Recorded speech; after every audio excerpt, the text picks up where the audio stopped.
And if we scroll down to the very bottom, you may also want to delete the Powered by Shopify link here. To remove this, let's start by clicking Save so our menu changes take effect. We're going to come back to the dashboard once more.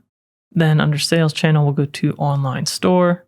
And then where your theme is, come to the three-dot menu and click Edit Default Theme Content.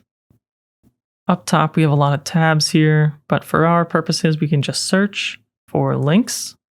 And toward the top, you'll see Powered by Shopify link here. This is the placeholder text. I'm just going to enter one single space and then click Save. To check the change, we can come back to the editor and refresh. Scroll back down to the footer, and the Powered by Shopify link is gone.